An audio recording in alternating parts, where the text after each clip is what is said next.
The Utah Jazz have witnessed a season filled with miracle finishes, including one that propelled them to the NBA Finals. In Game 1, the stage would be set for yet another dramatic conclusion.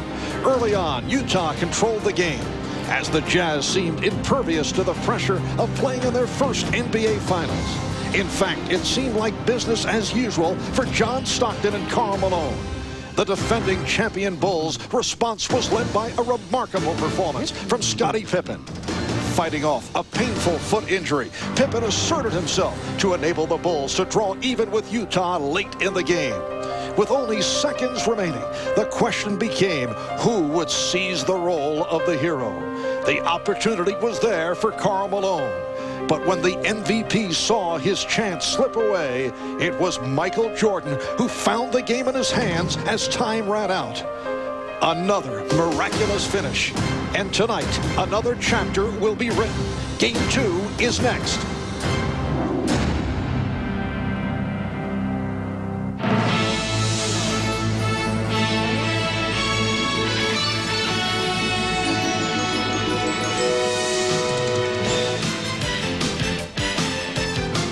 This is the NBA on NBC.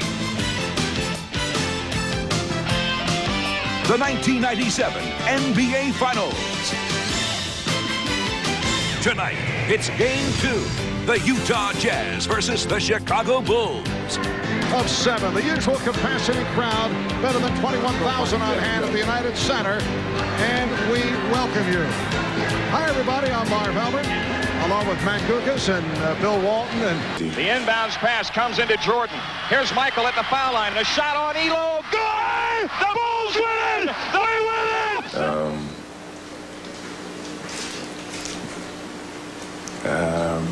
That's only 2 I can remember. I'm getting senile, I guess. Now to 2. Now to 1. Here's Jordan. Yes! It is all over. The Chicago Bulls have won at the buzzer. I've had so many, I can't even remember them all. 26 times I've been trusted to take the game-winning shot and missed. It's probably more than that, you know, to be exact. I mean, it's on an ad. I didn't do the research. I say what they tell me to say. It sounded good, though, didn't it? Well, by contrast, Game 1 ended in a nightmare for Utah's Karl Malone. A couple of missed free throws with just over 9 seconds left, and the score tied. But despite a nasty blister on the palm of his shooting hand, Malone was making no excuses. Peter Vesey spoke with the league's... Just about 8:15 here in the Midwest. And indoors, this crowd is ready at the United Center as we check out the starting lineups. The home team has won 8 of the last 9 games in NBA Finals competition. And, of course, the Bulls have had great success here at home. First, a look at the lineup for the visitors, the Utah Jazz. Jeff Hornacek, John Stockton hoping to turn things around from the 7-turnover performance the other night. Greg Ostertag, very quiet game, along with Byron Russell, only 2 of 9 from the field. And Karl Malone. There's Jerry Sloan, the one-time Chicago Bull, head coach of the Utah Jazz. He's done a terrific job as head man of the Jazz. And a look at the defending NBA champion Chicago Bulls. Ron Harper, so important defensively the other night. Look at the second half from Michael Jordan, turning things on in game number 1. Luke Longley, Scottie Pippen, who had a sensational all-around game and picked it up in the second half. And Dennis Rodman, who Phil Jackson said liked to see a bit more on the aggressive side, although Dennis did not pick up a technical foul. Well, we have double coverage on the sideline as always. Reports from Ahmad Rashad and Jim Gray. Let's start with Ahmad. All right, thanks, Marv. The big story before Game 1 was the condition of Scottie Pippen's injured foot. Well, the big story before Game 2 is also the condition of Scottie Pippen's injured left foot. And just before the game, I asked him how he felt going into tonight's game. Well, I feel pretty much the same. I'm not quite as sore as I was going into Game 1. I should be able to tolerate the pain. a little bit more. Far as my speed and quickness out on the court, I don't know how much better or how much faster I'll be able to push the ball up, but I look forward to trying to push a lot more in Game 2 than I did in Game 1.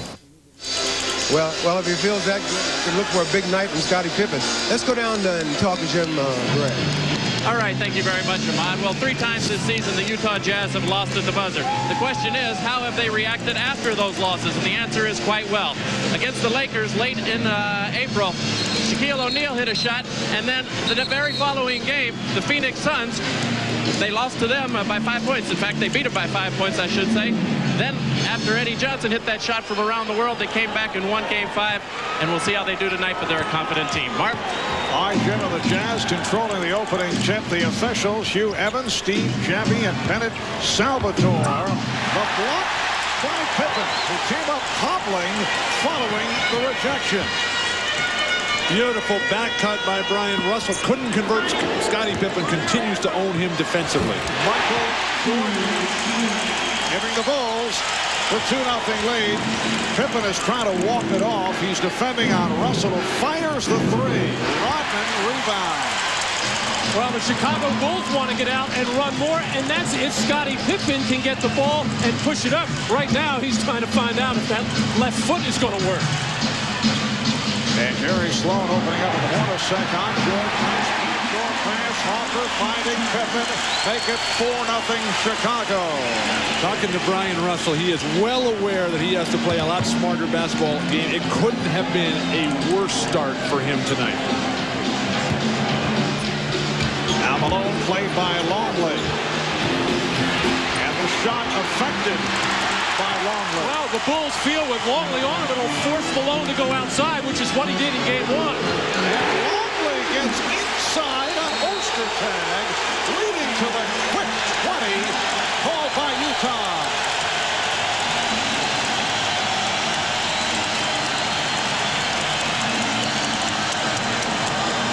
Opening sequence on the back cut there. Scottie Pippen leaves the ground the first time. Too slow of a delivery, and Scottie comes up very, very sore on that foot. But then he just back cuts on Brian Russell. Have no idea how you can allow yourself to be back cut by Scottie Pippen on the game opener. Well, here are the Bulls pushing the ball up the floor, and Luke Longley didn't necessarily beat Greg Ostertag down the floor, but beat him to excellent position where he could just work him over. John Stockton, who the Utah Jazz say will be looking for more shots, was not offensive-minded the other day, and a foul is called. Dennis Rodman looking for an offensive foul. Foul on Longley, that is his first.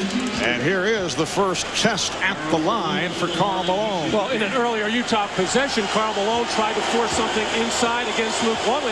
You got to remember, Longley is 7'2", Karl's 6'9", but uses that broad body so well. More free throw attempts, certainly on the schedule for Jerry Sloan and the Utah Jazz. You see his career attempts coming way, way down. The last 4 road games for Karl Malone, just 4 attempts per game in the playoffs. Not enough. Malone misses on his first 2. It's 6-0 Chicago. We are just underway. Jordan. Russell with the rebound. Well, the double team came, and usually early in the game, Michael will give the ball up. It's very important for Chicago to get the supporting cast involved. That means Longley and Harper have to give some offense to the Bulls. Here's Malone. And Hornacek able to save it. Terrific offensive rebound by Brian Russell.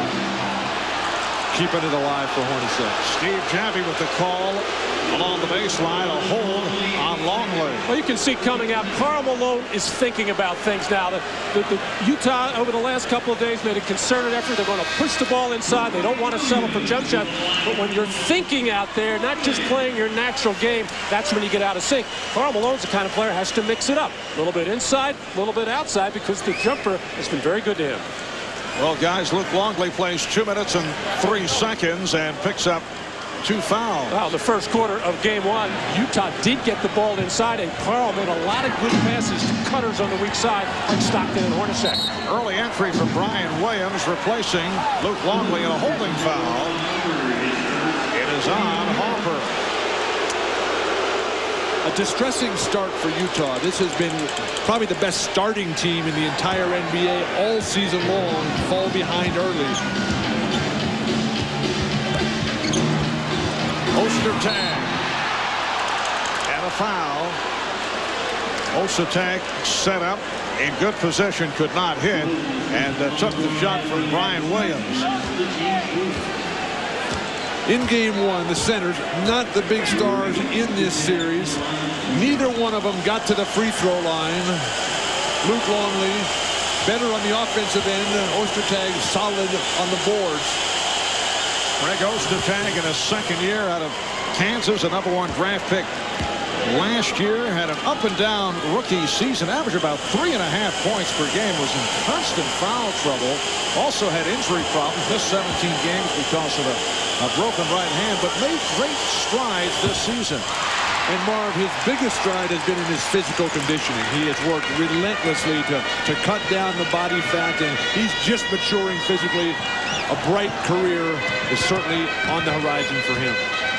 6-1 Chicago. Rodman played by Malone. Williams being guarded by Ostertag. Shot clock at 1.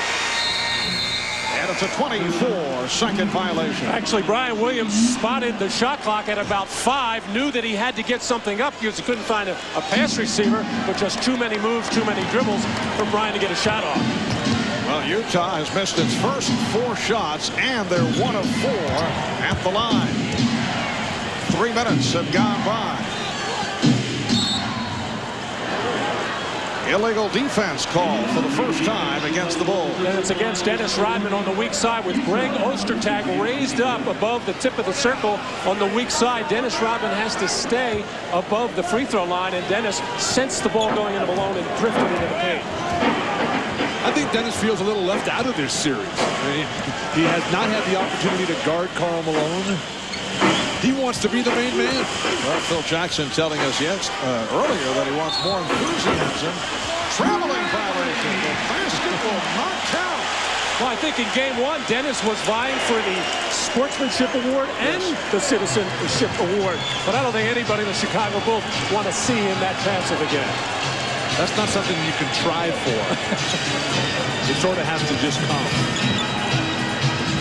Harper with a nice pass. It will count. Rodman gets credit on the goaltend. And it's the Bulls 8 and the Jazz 1. Not one aspect of the Jazz game plan has worked yet.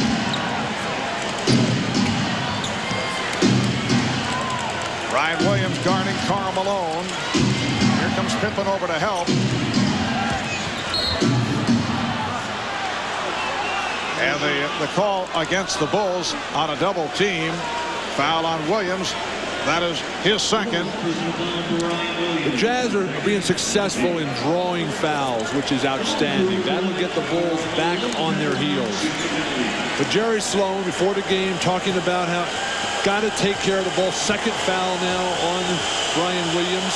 Take care of that ball. Run the floor a lot harder. And put points on the board. 82 will not get it done from game 1. And what a difference between games 1 and 2 in terms of going to the foul line of that opening game of the series on Sunday. The two teams combined for 17 for 26 at the line. The 17 made free throws, and the 26 free throw attempts were new finals records. Fewest made, both teams combined. But Utah spending the time at the line here at the start. Not necessarily taking advantage, but they're going to the line. Well, throughout the playoffs, Utah has gone to the line 30 times a game. Their opponents are 32, so they'll give you the opportunity to match them there. Off the steal. Stockton able to handle. Be nice to see Utah convert these into fast break points. Brian Russell still can't find the range, but fortunately, Karl Malone is a demon on the boards. Utah 0 for 5 5 here at the start. Stockton with the step, and that is their first field goal. Well, there's a case that Brett Harper expecting a pick and roll, forcing John Stockton towards the baseline, and Brian Williams came up with Karl Malone, and that opened up the driving lane. Bulls 8, Jazz 5. We are just underway. Great move by Jordan, able to hang to adjust to get the pass to Harper. Fast break opportunity. Convert. Hornacek for 3. Rodman lost it, but recovered by Williams. And here's Jordan with the Jazz getting back. Marv, the Bulls' interior passing has been very sharp early. Harper and Jordan particularly. Shot clock at 7. Jordan, yes. And that is his second field goal. Bulls lead 10-5. Well, this is the kind of execution that the Bulls got quite a bit of in game 1. Just a little pin down for Michael Jordan in the lane. And what Jerry Sloan wants his team to be more physical. Just don't let people come center screen. Make sure you bump that screener so he doesn't get a good shot at the body.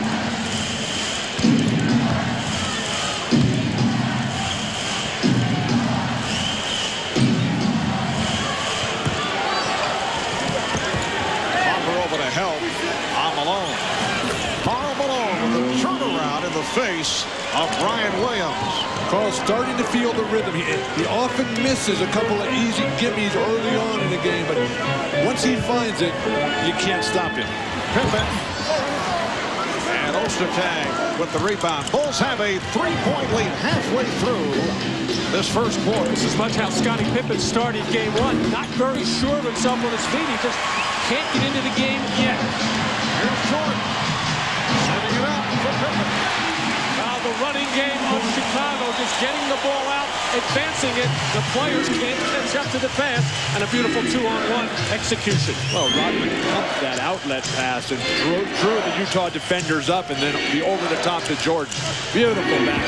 Oh, Hornacek converting off glass. That is his first field goal. The Bulls 12 and the Jazz 9. And the Jazz settling down after the bad start. Down 6-0, down 8-1. Utah hoping to tie the series at 1. Jordan again. Game 3 will take place in Salt Lake City on Friday night, 9 o'clock Eastern time here on NBC, and then game 4 on Sunday in Utah starting at 7:30 in the East. Hornacek, yes, Jeff Hornacek. Mark, the rhythm is there for everybody on Utah except for Russell and Ostertag. But what the Jazz have to do defensively is make Jordan and Pippen dribble before their shoot. They're catching and shooting. That's too easy. Stockton, and a foul call against the Bulls. Timeout is being called with 4 minutes and 41 seconds to go in the first. The foul called on Rodman. This is what the Bulls want to do. Get it out and run. Get some easy baskets to Jordan with Pippen filling the lane. And Michael Jordan trying to respond to 2 straight field goals by Jeff Hornacek. Gets it on the baseline, up in the air, creating space. Much too quick for Jeff Hornacek.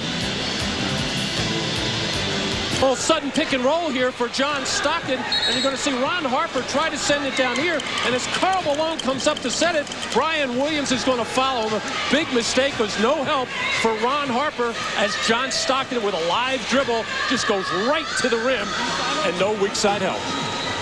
Chicago invariably forces all pick and rolls to the baseline. Stockton, he doesn't mind whatever they do, but it'll work against Utah if he ends up on that baseline all the time, shooting his own jumper, because that just leads to Bulls fast breaks. But the difference between that one, Bill, and a normal Utah pick and roll is many times John Stockton will dribble into it, and it's easy to see it coming. That time, he got the ball live. Brian Williams, as the help defender, never recognized it. John Stockton at the line, only 6 of 10 from the field. The other night, 12 assists, turned it over 7 times. On the subject of pick and rolls, check this out. Well, Utah had the early lead in the first half and held that, but then in the second half, when Chicago battled back, Utah went to their basics and ran that pick and roll much more frequently. Was it a question of Chicago so successful defending against it, or Utah Utah just not able to pull it off. Utah was just so wide open on all their back cuts, they didn't have to ever get into the pit.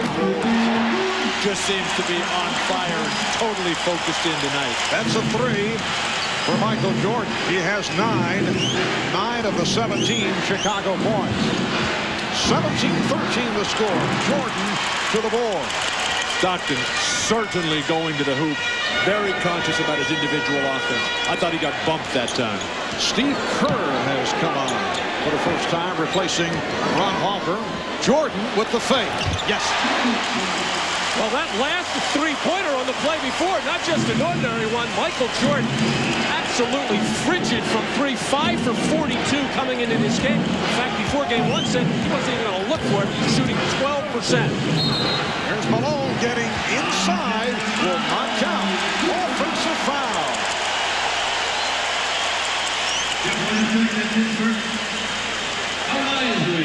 Foul on Hornacek. The guard screen very physically there. He'll come across. That's nice. That's a terrible call by QF. That's a great screen by the guard. Phil Getting on you early. You just can't throw your shoulder into the body of the man. That's a great ball. And an illegal block called on Jason Caffey, who just checked in for Chicago. Little different substitution pattern for Jerry Sloan and the Jazz. Isley coming in with about 3.5 minutes to go in the first quarter. Usually he comes in the first stoppage of play after 6 minutes. Looks like Sloan wants to keep Stockton on the floor longer. And Isley played well the other night coming on for Stockton.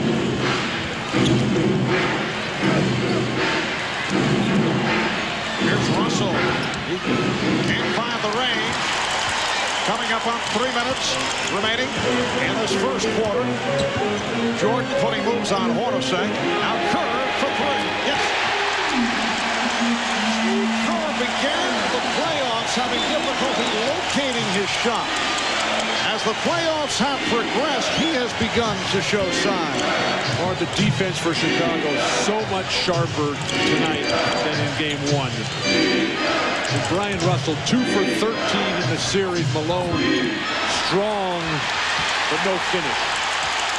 The Bulls up 22-13 and with the ball. Caffey's pass did not connect. Russell has a 3-on-2. Nice finish. Karl Malone. And he's shaken up. He and Pippen came together. Crowd wanted an offensive foul on Malone. And it looks like Karl Malone hurt a lot of different parts of the body there, but the one that's giving him that continual problem is that sore right hand. Yeah, he's playing with a severe floor burn on the shooting hand that was suffered back on the 20th of May. Bulls lead by 7. Kept alive by Caffey. Kerr trying to do it off the dribble, then decided to reset. Good thought, yes. Steve Kerr.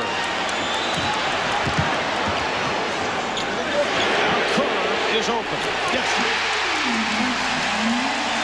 Bulls 25 and the Jazz 15 off the 3 by Kerr. A minute and a half left in the first.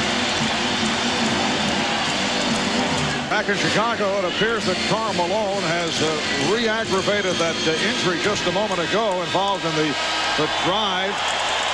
Puts the move on Scottie Pippen, a hard-driving move. He lands on the hand, and we mentioned earlier that he has been playing with a severe floor burn on a shooting hand that was suffered in game 1 of the Western Conference Final right here. This was back on the 20th of May, and he just can't seem to shake that injury. And that was an inadvertent trip by Charles Barkley, but so much of Karl Malone's game is going to the floor. Now, I don't think anybody can knock that man down, but he does go down hard, and when he falls, he has to protect himself. So right now, he's not going to be thinking of falling very much with that sore hand.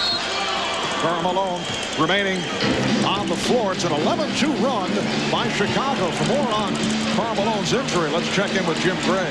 All right, thank you, Mark. Well, they put some new skin to try and cover this open wound. before the game. It was broken open on that fall right there. They tried to put some more ointment on it. It is bleeding. There is a problem with it. It's going to be the same condition that he went through probably for the rest of the game because it's very difficult to stop it at this point. Marv? Thank you, Jim. Randy Brown has come on for the first time for Chicago. Called for the foul to put Isley at the line. The Bulls are now over the foul limit. So Howard Isley, a three-year man from Boston College, will shoot two. How about the Bulls? 11 of 16 in this opening quarter, including 3 of 3 from downtown. Meanwhile, Utah continues to struggle at the line. Marv, this is the Chicago Bulls that we normally see in Game 3 as Jerry Sloan is just trying to weather this big push, this great start by Chicago. Offense, once again, the key for Utah. You got to put points on the board and hope that the Bulls eventually cool off or maybe lose interest. Lose interest, huh? Bulls lead 25-16. Utah during the regular season, pretty good free throw shooting team. It's 77%. Oh, Caffey lost it. Last touch by the Jazz. Tony Kukoc has come on for the first time. Phil Jackson has Kukoc with Caffey and Pippen along with Kerr and Brown. You can't say enough about the overall play of Howard Isley. Just terrific. Kerr. And here comes Isley.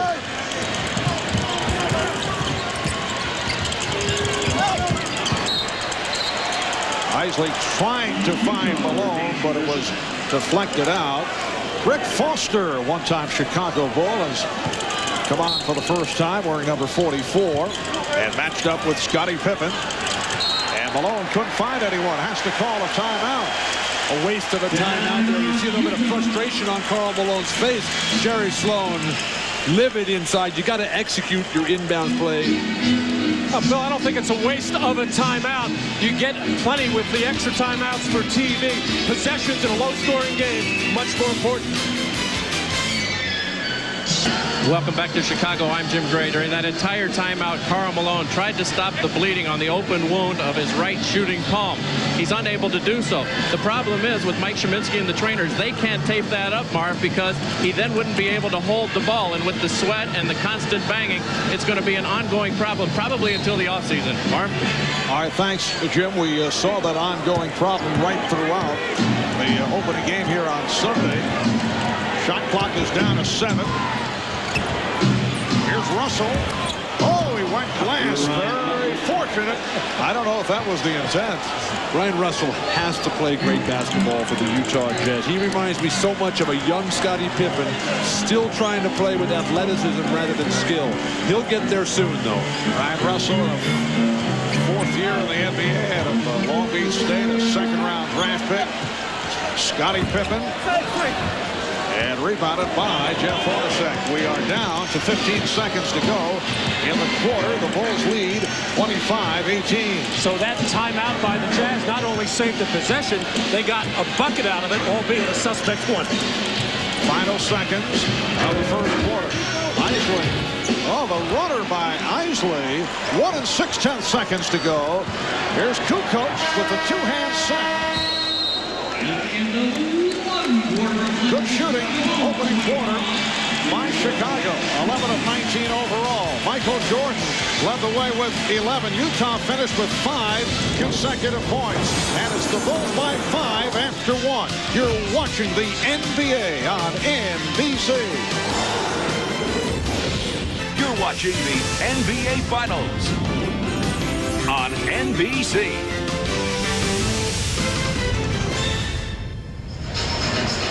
Well, three-point shooting for Chicago has been way off during the playoffs, but they have gotten it going in the first quarter. Michael Jordan, who only had 5 all through the playoffs, gets 1. Steve Kerr, who didn't even get a shot in game 1, nails 2 in that first quarter.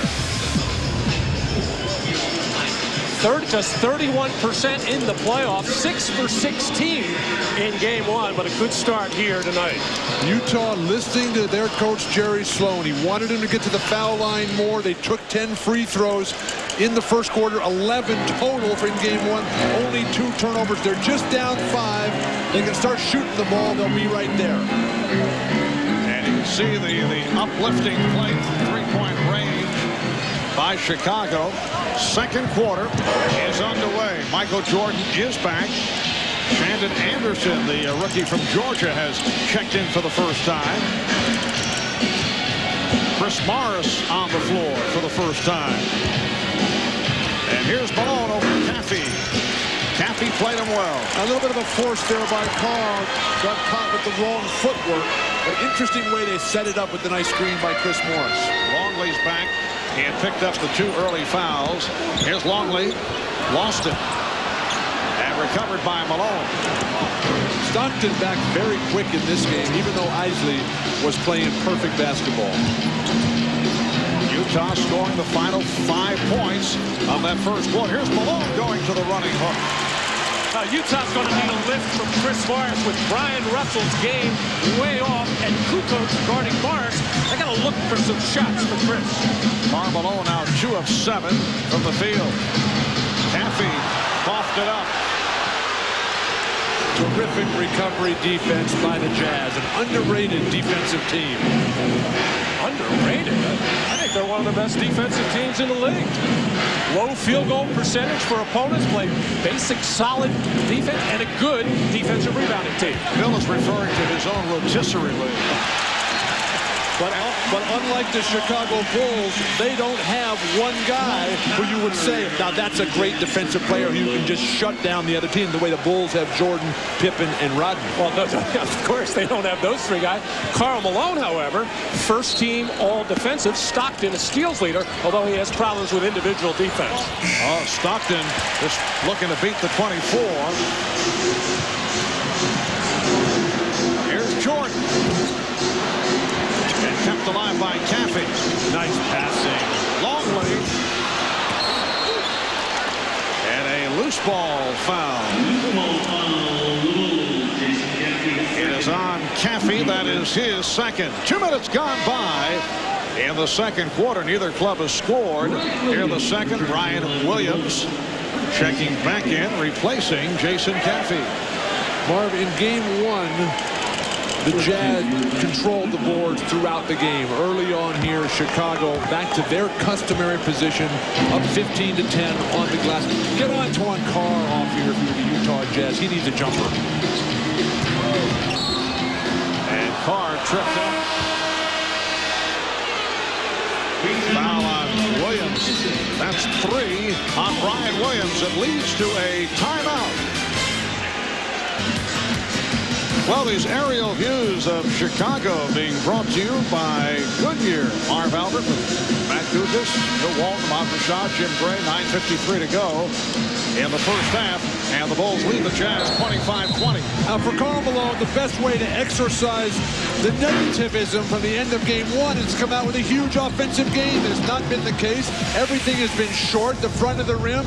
And after every time something doesn't go down for him, he looks at that right hand and that big gaping wound as big as the Grand Canyon right now as Karl takes his regular breather. Jerry Sloan telling us that he substitutes much more by the clock than he does by how the flow of the game goes. And the Bulls have cooled off. They started out 11-16. They missed their last 6 shots. Foster with the drive and a foul before the shot attempt. Foul on Caffey. That is his 3rd. Poor shooting for everybody with the exception of Hornacek. Hornacek got those nice looks on Michael early on, but Stockton, Russell in particular, and Karl Malone. Here's Carr. Yes. Antoine Carr brings the Jazz within 3. How about the personal foul calls? Chicago has been hit with 11. Utah, only 1. It was an offensive foul. That's it. Well, in that first quarter, the Utah players weren't close enough to even get up on a shooter. And you can hear the reaction as finally there is a personal foul call against the Jazz that puts Kukoc on the line. It's on Morris. Well, throughout the NBA Finals, our own NBA on NBC analyst Steve Cyber Snapper Jones will be analyzing the games live online on NBCSports.com. Steve answering any questions that you might have about the game or the series while providing pre- and post-game analysis. Plus, after the game, you can listen into the post-game press conferences online. That's all right here on NBCSports.com. I'm going to disagree with you, Matt, on the fouling situation for the Utah Jazz. This is a non-fouling team in general. They play great position defense. They don't gamble. This is not a dirty and illegal team. And they haven't fouled. Great pass. And Carr, wide open, takes advantage. Antoine Carr, a 13-year veteran out of Wichita State. A guy who's made the rounds, provides toughness off the bench. That's his second field goal. 3-point Chicago lead. Here's Kerr for three. And the ball back to the Jazz. Shandon Anderson, Marv, quick down on the double team and able to rotate back. I don't know if they move the three-point line out as they're talking for next year, if the guards will be able to do that. Double down and still rotate out. Well, the good thing about it is that teams will play different kinds of basketball. It'll open up more driving lane, more middle distance shooting instead of just the inside and just the threes.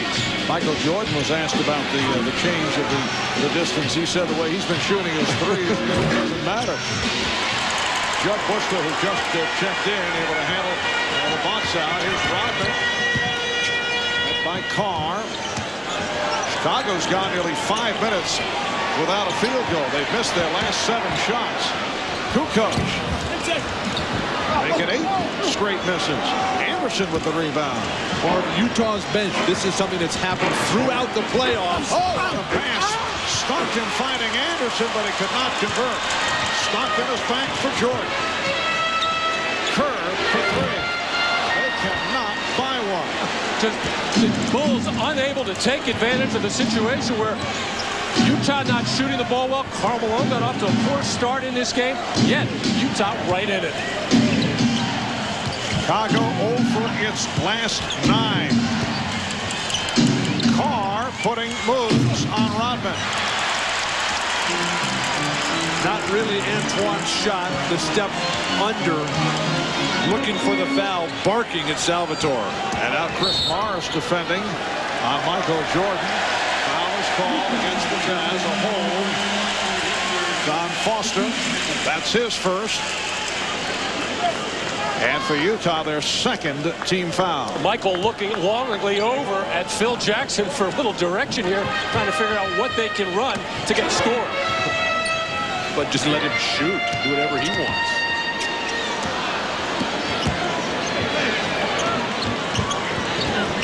Rodman, and he was fouled. Nice pass from Kukoc to set up the reverse for Rodman. Foul committed by Carr. Well, what the Bulls have done on this particular play is spread the floor a little bit. The triangle hasn't been working, and by doing that, you open up the lane. Nice feed by Tony Kukoc, and right after that pass, Michael Jordan went over to Tony and got into his ear a little bit, saying, come on, you got to pick it up a little bit. You got to make some things happen. Not so much shooting from the perimeter, but put the ball on the floor and create. Scottie Pippen returning for Tony Kukoc. How about this, guys? We played about 5 minutes. And thus far, the second quarter, Utah with 4 points. And Chicago with 4. But the beauty of both these teams, we saw it on that last play, is that there's so much movement without the ball. There's guys not just standing around watching others play with it. Antoine Carr delivers. Oh, make a shot one time, please. Bulls have missed their last 9 shots. 6.5 minutes without a field goal. Yet they lead 29-24. Now Jordan putting moves on Anderson. Yes. Well, that ends the streak.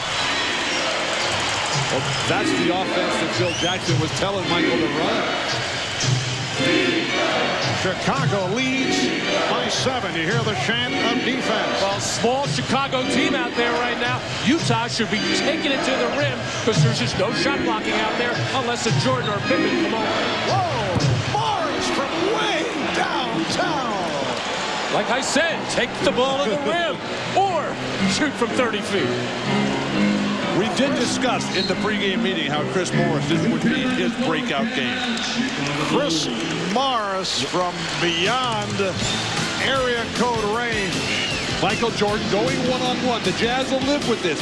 You make him put it on the floor 2 or 3 times, he is going to score. And then Chris Morris comes off a pick looking to just keep the continuity going. He says, hey, I've been on the bench so long, I'm putting one up no matter what. We have 5 minutes and 57 seconds to go in the second quarter. The Bulls lead by 4. Welcome back to Chicago. I'm Jim Gray. I'm now joined by the owner of the Utah Jazz, Larry Miller. Larry, a very unique situation. Because of your religious beliefs, you missed the game on Sunday because it's a day of rest and a day for your family. How difficult was it for you to miss that game, and how did you find out about the final score? Well, it was very difficult. I found out about the final score because I listened to the radio the last couple of minutes of the game. If it goes 7 games, I'll wind up missing 3 of them. 3 of them are on Sunday. So a lifetime dream, and then you're going to miss almost half the games. Does it tug at you? Do you want to be there? Well, to be honest with you, I'd like to. But, yeah, I think you got to decide who and what you are and stick with it. So that's what we've chosen to do. Larry, how'd you get this good of a seat? You're in your same front row position. Well, just before game time, the Bulls owner, Jerry Reinsdorf, friend sitting next to me had an extra seat. He said, hey, give it to Larry Miller and put him up there. So here I am. Enjoy the game, Larry. Thanks, Jim. All right, Mark. All right, thank you, Jim. The Chicago Bulls went 7 minutes and 2 seconds between field goals. They've missed 9 in a row before Michael Jordan was able to convert. The Bulls now lead 31-27. We have 5.5 to go in this first half. Karl Malone has struggled here in the first half. Just 2 of 7 from the field.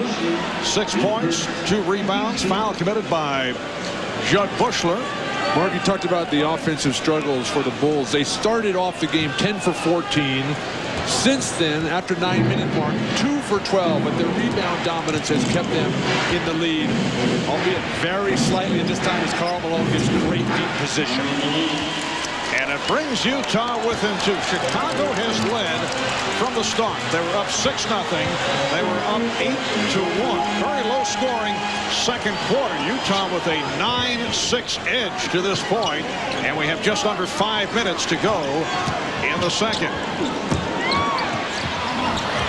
Rodman, who the last couple of games is looking for his shot, has not been looking here tonight. Giving up the ball. Jordan able to save it. What a great rebound. Michael Jordan knew exactly where that ball was going the whole way. Hopper cut off by Stockton and trying to go glass. Rebound Jordan. Well, both teams very small right now. You shouldn't even be thinking about settling for jump shot. Try to get the ball to the basket or do what Michael just did, get to the offensive glass. And Jordan with 15 points, 8 rebounds, 4 assists. Bulls have a 4-point advantage. Now Rodman defending against Malone, who lost the dribble. Hopper over to Steele, and it's knocked out of bounds by Malone. Terrific defensive help by Ron Harper as Rodman, in all kinds of difficulty, flopped on the play, bailed out, but Rodman came down to help him out. Bill, several of the Utah players have been saying they're not accustomed to the long arms reaching in on the part of the Bulls, talking about Harper and Pippen and Jordan. They rarely see that. Chris Morris knocked it out of bounds right there. Marv, that was a great move from the early championship years with B.J. Armstrong when he was the guard. When Orlando went with their big guards, Nick Anderson and Penny Hardaway, they got rid of all the little guys and brought in the Rodmans and the Harpers and the Koo coaches, because those are the guys that can create those passing lane difficulties for the opponents. 22nd timeout has been called with 3:53 to go in this first half. Karl Malone working so hard without the ball to get open and keeps Rodman on his back. This time he delivers, keeps both hands on the ball, and then looks right down at that hand. Then lost the dribble. Carl not as sharp as you would expect him to be in this game, with the ball handling, with the little short shots to the ground again. And every time he hits that ground, that hand just gets a little bit more opened up. The shot chart for Carl, everything inside. Now he has become, I think, the best big man jump shooter in the game, along with Patrick Ewing from the Knicks, but not there tonight. Pippen. And for Scottie Pippen, 2 of 5 from the field. And that's the early offense for Utah, where Malone runs the floor, tries to get that position in the paint. Good transition defense that time by Chicago to get back and cut it off. Adam Keefe has come on for the first time. Malone rejected, recovered by Anderson, and it's a 24-second violation. Tough break for the Jazz, but they're not playing well. Jerry Sloan coming back with some of his regulars here, but they're only down 4 points. Once they hit some sort of rhythm, they have a great opportunity to take over this game. Yes, Hornacek and Russell getting sent to check back in. Here's Harper for 3. Ron Harper with his first field goal. Bulls lead 36-29. It seems like Ron Harper gets a 3 a game here on this floor. He usually saves it, however, to the fourth quarter. Morris being played by Bushler. Now Longley on Malone. Malone squaring up. He's been off. Bushler rebounds. Short every time for Carl. I think it's in his footwork. Here's Jordan. And he drew the foul. Michael Jordan with that beautiful change of pace. Able to accelerate. Got the step. He'll go to the line. When we come back, you're watching the NBA on NBC. A reminder coming up at halftime, the Prudential halftime report. We'll be hearing from the new coach of the Orlando Magic, Chuck Daly, who'll be on the NBA Showtime set with Hannah Storm. Peter Vesey will also get first half analysis from the Dr. Julius Irving and the Czar, Mike Fratello. That's all coming up on the Prudential halftime report. Karl Malone, the man who's got to get it done. The numbers haven't been there. Receives the great screen, but then so many dribbles, allows 3, 4 Bulls right in there. Scottie Pippen gets his second block on the night. And you look at it, statistical analysis for Karl. First and third quarters, very strong. Second and fourth, not there. And the questions keep jumping up in Chicago about the delivery of the mail. In fact, Scottie Pippen went over to Karl Malone prior to his attempting those critical free throws the other night and whispered to Malone, you know, the mailman does not deliver on Sundays. I think Karl Malone has to start mixing it up a little. Here's some good full-court pressure by Chicago, forcing the turnover. Caught him off guard. I don't think anybody was ready for that. Way too close to the baseline for Hornacek. Inbound to the foul line to a big man against the press. So the Bulls get it back. 2.5 to go in this first half. Chicago leads by 8. Pippen being played by Russell. Hornacek on Jordan. Longley for Harper. Beautiful ball movement. Michael Jordan getting in the air, thinking shot, but able to stay up there so long, make the adjustment, and a terrific look by Luke Longley to find the open man. So the Bulls now lead 39-29. Delay of game call. That's the warning on the Bulls. Ron Harper wanting a foul called as he slid down the lane. Jazz need to get some offense going here. Collapsing Bull defense has been too tough. This is the biggest lead of the night for Chicago. Shot clock at 5. Hornacek ran into a crowd. Malone could not put it back. And a foul against Utah. Foul committed by Adam Keefe. Well, Karl Malone is not going to ever get a better look than that point-blank range. Obviously, the hand has to be part of it. Karl does not want to use that as an excuse, but he's thinking about the hand, having trouble handling the ball, but he is right there in perfect offensive rebounding position, and then just squeezed it out. I think Karl's got to mix up his game a little bit, too. He continues to just run to that left block. He's also an effective player up at that right at the key area where he can shoot or drive. Well, Utah now over the foul limit, so Tony Kukoc at the line. Remember, Friday night, the scene will shift to Salt Lake City, 9 p.m. Eastern, 6 p.m. Pacific. That'll be Game 3 of the NBA Finals. Michael Jordan and the Bulls going up against Karl Malone. John Stockton of the Utah Jazz. Malone and company unbeaten on their home floor since back in February. That's Game 3 Friday night, 9 o'clock Eastern, 6 in the West, right here on NBC. Bulls trying to go up 2-zip. Utah hoping to tie the series at 1. John Stockton getting some pressure from Harper. Chicago in the midst of a 10-0 run. We have 1:40 left in this first half, and some aggressive play on that bump between Harper and Stockton. Well, both teams, I'm sure, with 2 days to think about it, realize that they want to be more physical within the rules, but Harper really starting to lay some lumber on Stockton. Jordan putting the moves on. The look away.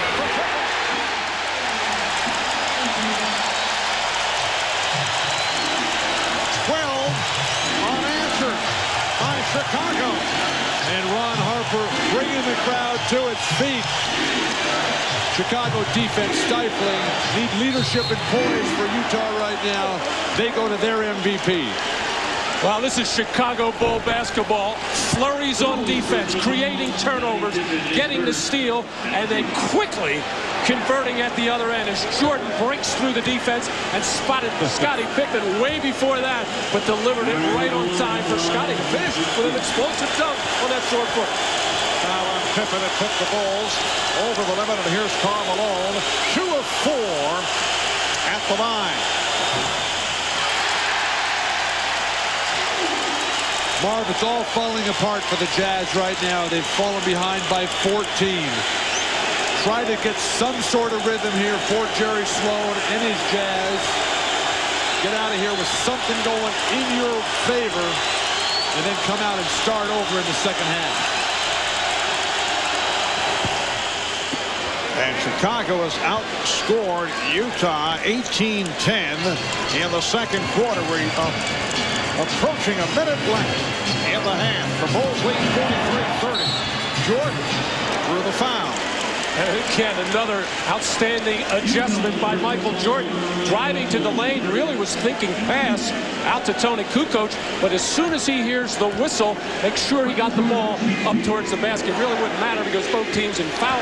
With the foul problems, but that's just how alert and aware he is to make that adjustment. And Michael is hearing the chant of MVP from the Chicago crowd.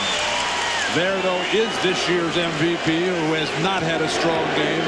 The Utah Jazz in trouble when they're back on their heels, and Michael's got his tongue hanging down there on the bottom of his chin. What a recovery by the Bulls. They went better than 7 minutes without a field goal. They missed 9 straight shots, but they recaptured their stride and lead by 15. As Hornacek made the move, foul is called.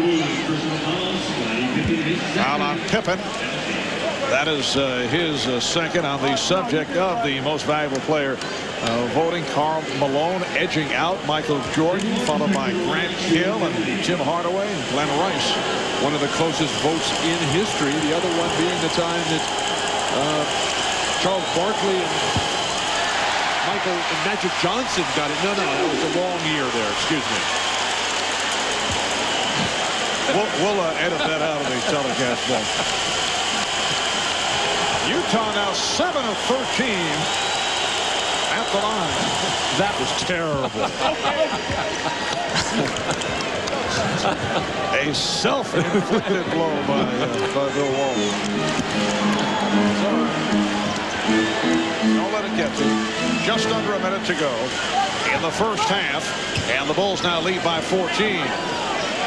They isolate Jordan against Hornacek.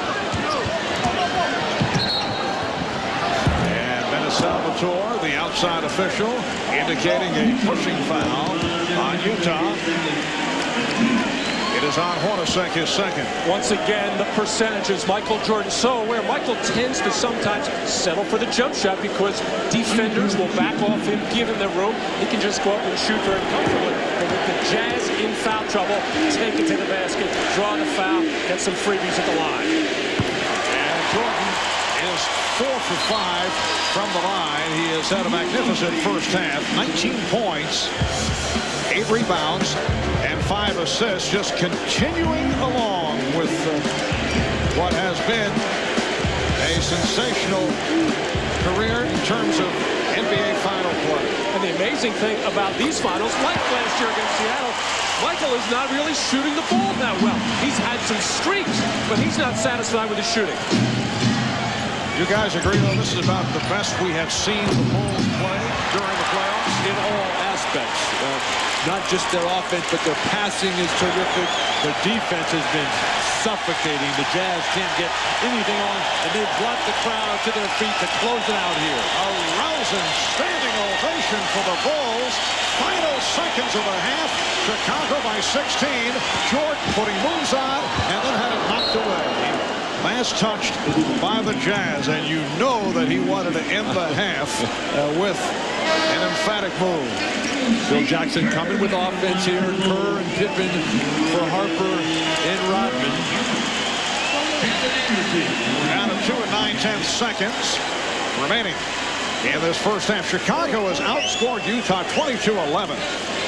Here in the second quarter, the Jazz without a field goal the last 5 minutes and 17 seconds. Well, the Bulls wanted it for a side out of bounds play, but the ball did not go over the rim, ruled by the official, so it's obviously underneath. And Kukoc will throw in. Finds Jordan, who fires. That's the end of the first half. Mastery by the Chicago Bulls. They lead the Jazz 47-31. Jordan with 20, Malone with just 9 will be joining Hannah Storm for the Prudential halftime report right after these messages. Chicago, Phil Jackson told his team at halftime to stay aggressive. He really, especially on the defensive end, felt like their aggressive defense was really taking Utah apart. Now, I talked to Scottie Pippen as he was coming out, and he said, now, I asked him how he felt. He said, well, I feel kind of like Willis Reed felt when he came out for Game 7 back in 1970. Let's go down to Jim Gray. All right, thank you very much, Ahmad. Well, Jerry Sloan is not feeling good at all. He told his team at halftime, hey, guys, you're being outworked, you're being out-hustled, and you are failing to compete. Go out there, take a hard foul, make something happen. Very unhappy with the shot selection. They shot only 31% in the half. Spoke to Karl Malone. He says he wants the ball to keep coming down to him. His hand is bothering him, Marv, but he won't make any excuses, he said.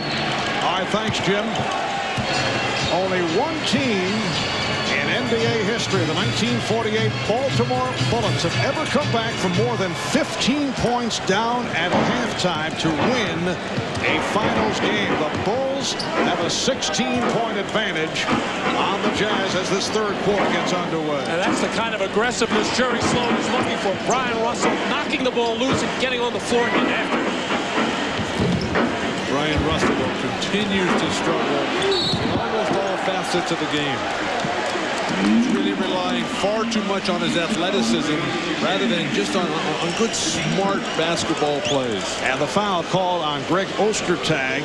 That is his first. Phil Jackson opening up with Ron Harper, Michael Jordan at the guard, Scottie Pippen, Dennis Rodman, and Luke Longley up front.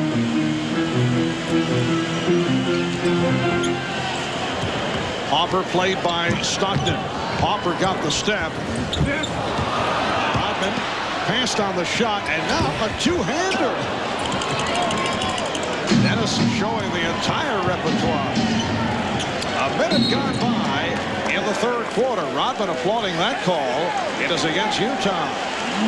Foul on Ostertag again. And he nailed Michael Jordan running along that baseline as definitely the Utah Jazz have come back with a much more aggressive nature.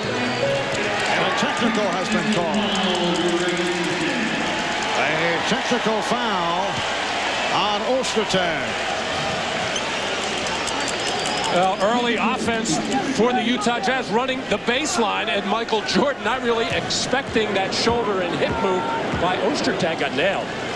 And that's the first technical handed out tonight. Michael Jordan not able to take advantage. In game one on Sunday, of all people, 74-year-old assistant coach Tex Winter was hit with a technical foul. He played in very low-key fashion. You wonder, is he the oldest man ever to be hit with a technical in an NBA Finals game?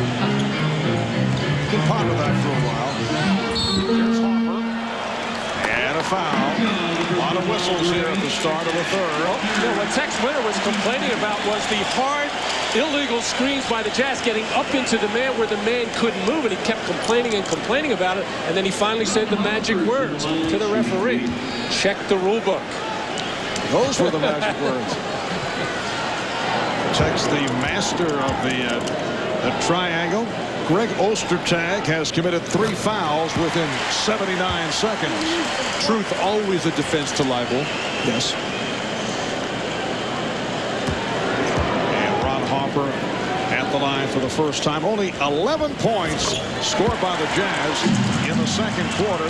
That equals an NBA Finals record. Fewest points in a quarter. Chicago with 11 last year in the finals against the Seattle Sonics. You can't say enough about the defense of Ron Harper on John Stockton. Stood up tall over the top of him. Forced him into very difficult passing angles. Stockton just has not had good looks. And this particular play here, Jeff Hornacek can put the ball on the floor and get into the lane. Ron Harper checking on the pick and roll here. Normally wants to send that baseline, but Stockton able to get over the top. And then Hornacek getting into the lane, and he is a tough shot taker and maker. And Dennis Rodman just bent over as he is wont to do. Second called on Rodman. And Hornacek with only his 6th point. Jeff Hornacek, a nice compliment to Stockton Malone, able to shoot the perimeter shot, an excellent three-point shooter and free thrower, and picking it up in the playoffs. The Bulls now lead 49-33. Chicago Bulls trying to make it 5 NBA championships the last 7 years. Utah to the NBA Finals for the very first time.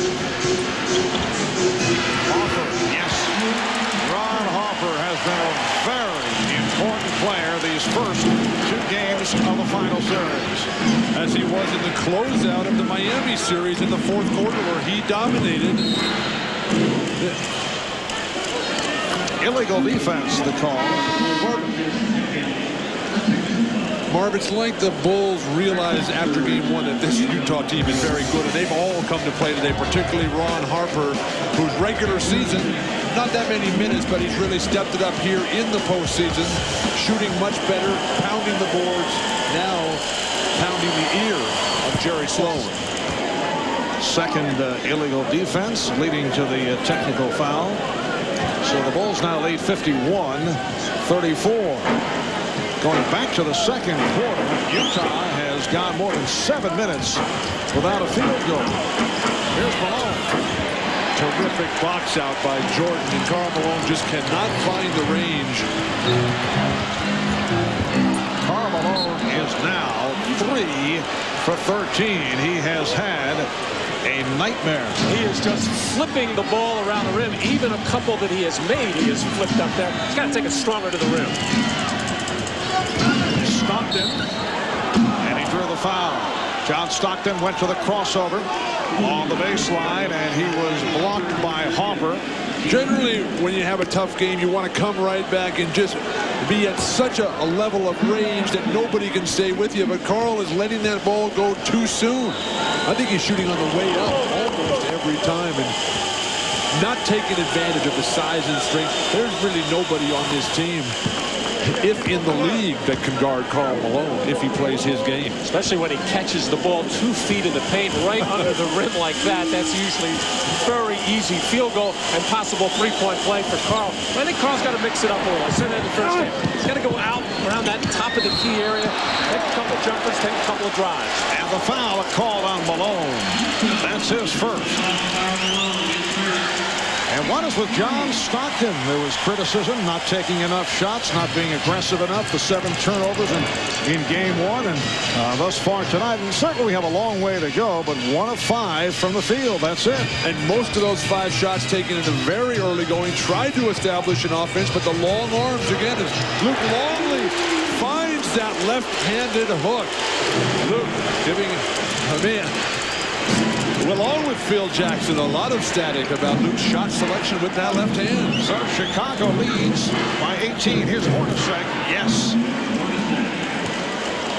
So the Jazz finally able to find the range. Oh, come playoff time, and especially in the finals, it's so hard to run set offense. The defense is so good, they take you out of it. Yet Utah continues to try to run that set offense against sticky defense. Traveling violation on Longley. You seem to enjoy the travel by Luke. Well, Luke has come such a long way, and he has become a terrific player. Footwork's still a little suspect at times, but he is able to deliver. Ouch. Utah just struggling. Offensive foul on Greg Foster. And Jerry Sloan very upset with his team right now as Greg Foster going to places where he normally doesn't work. He's usually out on the perimeter taking that jump shot. Well, the Jazz have gone 8.5 minutes without a field goal. Timeout is called. The Bulls are up by 16. Well, these aerial views of the city of Chicago being brought to you by Goodyear, Marv Albert with Matt Lucas, Bill Walton, Bob Rashad, Jim Gray working the sideline. A look at the big four tonight. Michael Jordan has done the job. 20 points, 7 out of 14. Scottie Pippen quiet to this point. Karl Malone has been dormant, 3 of 13. And John Stockton also quiet on 1 of 5 from the field. Let's check in with Ahmad Rashad. Ahmad? All right, Marv, I was talking to Ron Harper the other day, and he said that, Michael Jordan is not the only one who's always looking for challenges. He said his challenge this entire playoff series is stopping the top point guards in the league. In the first round, he had Rod Strickland, then Mookie Blaylock, then Tim Hardaway, and now John Stockton, and he has done admirably with all 4 of those guys, Marv. Ahmad, he's also done it at the offensive end here tonight. Scottie Pippen not able to hit, but it was punched down on a back tap. Good play by Longley. The beautiful thing about a guy in Harper's situation, when you play with a great player like a Jordan, a Malone, or a Bird, you just have to do your job like Luke Longley, throwing down dunks. The big guys, the stars, Jordan and Pippen, they'll take care of the whole big picture. You just do the little things. That's what Harper has done throughout. Bulls now lead 55-37. Illegal defense called for the 3rd time against the Bulls. Well, Scottie Pippen in the low post, drawing the double team from Greg Foster, and not a wise double team, despite the fact that Pippen had a size advantage over Hornacek because nobody who expected the double team on the backside left that opening for Longley. Hornacek just so short in that matchup. His arms, even though they were up, had no impact on Scottie's pass over the top as Dennis takes a rest. Next to that Utah bench, certainly with a few words. I think Utah has to switch it up a little bit. The inside game is not working right now. They got to look for more pick and rolls. It was successful to some degree in the first half. I think there are something like 7 out of 13 successes on their pick and rolls, and especially when Utah runs it at the top of the floor. Tough for Chicago to defend that. And Tony Kukoc has made his return. Dennis Rodman hearing it from the crowd. 7 rebounds, 4 points for Rodman. Kukoc played 9 minutes in the first half. Pass from Malone, finding Foster, but he was blocked. Foster retrieves. Malone. Karl Malone with the stuff off the setup from Foster. And all set up by that high pick and roll and some good passing. And Karl not worrying about that sore hand on that power dunk. Harper, yes. Bulls lead 57-40. But Jerry Sloan is just going nuts on the sideline over there. Blocking foul, tough call against Harper. I don't think this has been a numbers game. It's been a hustle game. Jim Gray has been reporting that Jerry Sloan has just been so disappointed with the team's hustle. Finally, Karl Malone gets free because of the quickness of Foster and the continued motion. But right now, the Bulls just sharper, quicker in every aspect. Utah struggling to find anything. Open opportunity for Kukoc.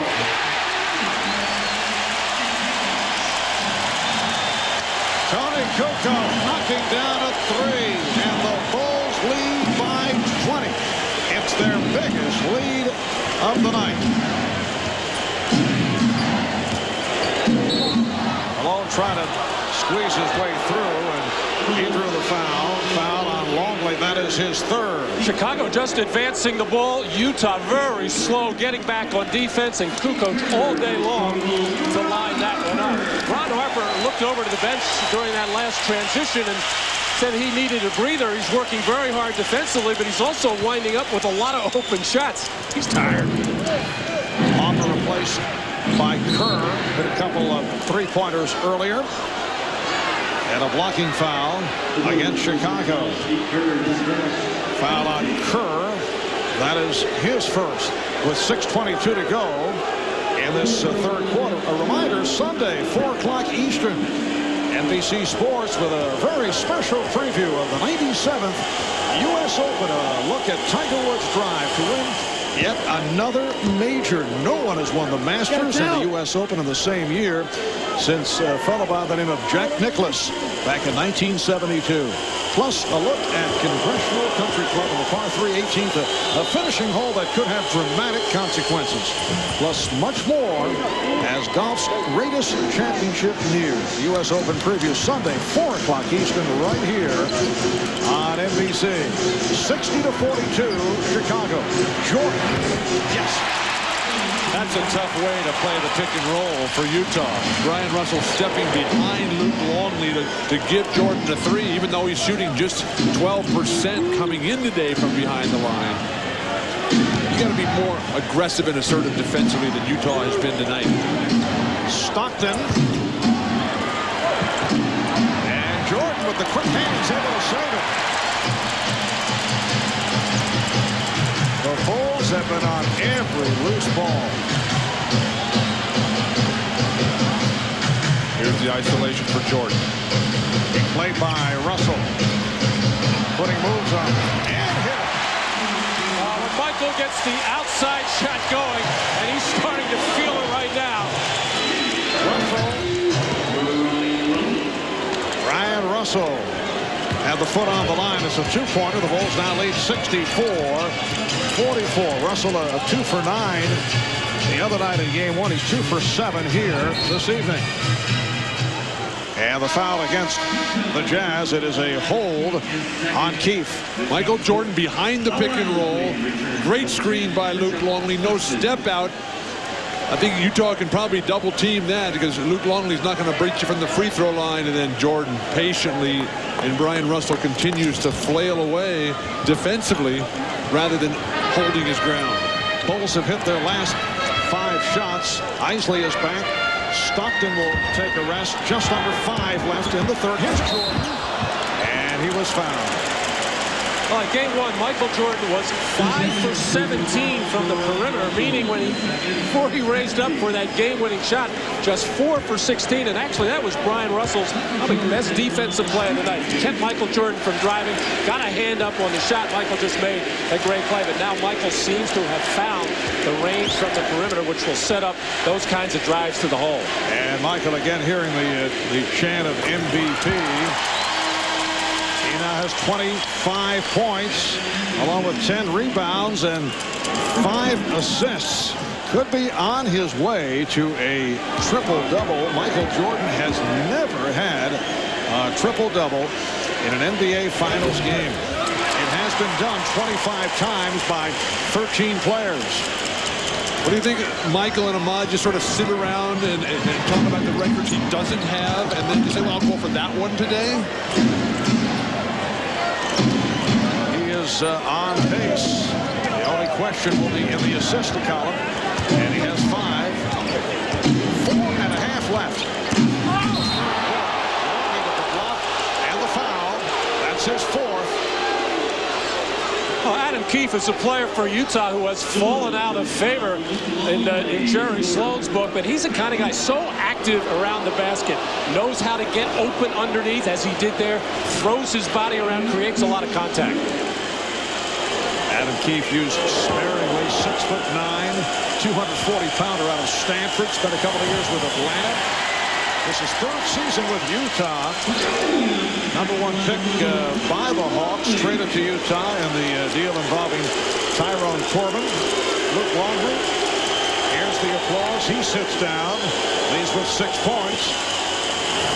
And Adam Keefe and Luke Longley, just another in a long series of redheads that have dominated this NBA for years. Red Kerr, Dave Cowens. I'm trying to feel for another possibility. That's enough. Ryan Williams has come on, replacing Luke Longley. Shot clock at 2. Jordan. Kept alive by Pippen. Brian Russell too close. Didn't have a body on Scotty, who just reached up over and kept it alive. Jordan stripped by Isley. Jordan able to get back to it, and it leads to a jump ball.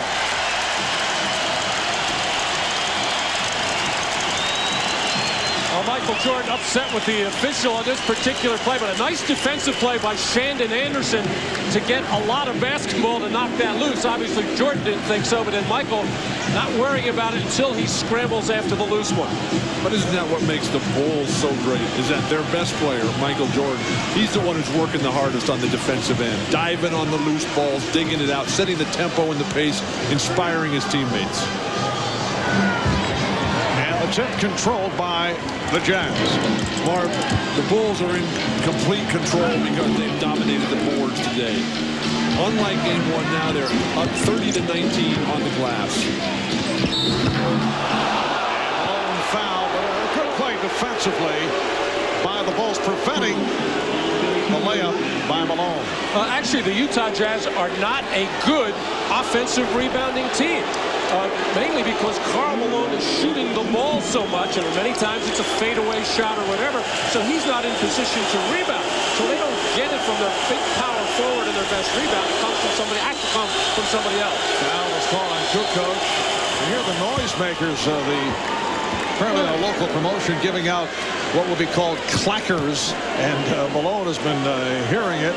You can see the free throw career of Karl Malone. Remember, he came into the league shooting 48% and then improved dramatically. He certainly had his ups and downs in the last couple of years come playoff time.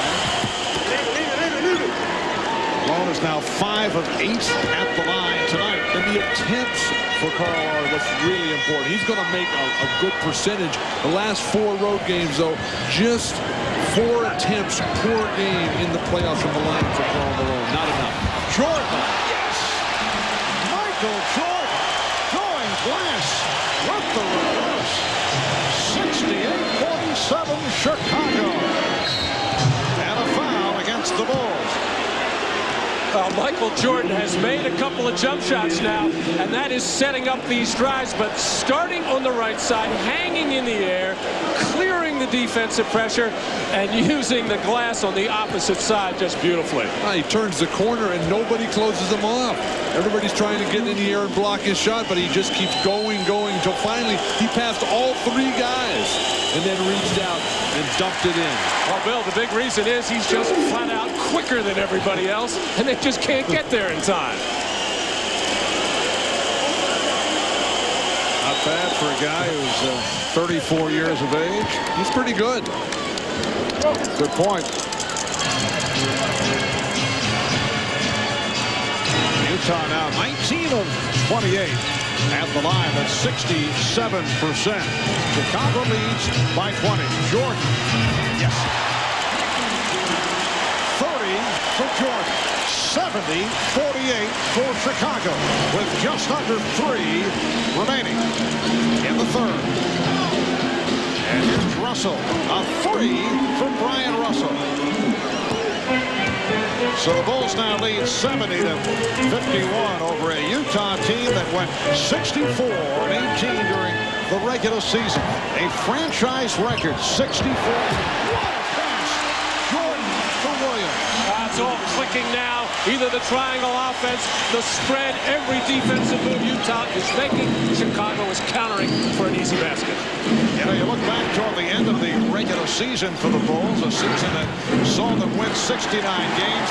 They had some uneven moments, certainly not impressive through a good portion of the playoffs. They have done it all here tonight. This easily their best performance. Keefe off the steal to find Anderson. And the Bulls now lead 72-53. And finally, a good play for the Utah Jazz. The athleticism of Shandon Anderson so critical. But when he and Brian Russell and Adam Keefe are not getting it done off the bench, it's very difficult because tonight Karl Malone and John Stockton have not had it, but the passing for Chicago, just magnificent. A thing of beauty to watch. And whistle against Chicago. That stopped the fast break attempt by Utah. Foul committed by Kukoc.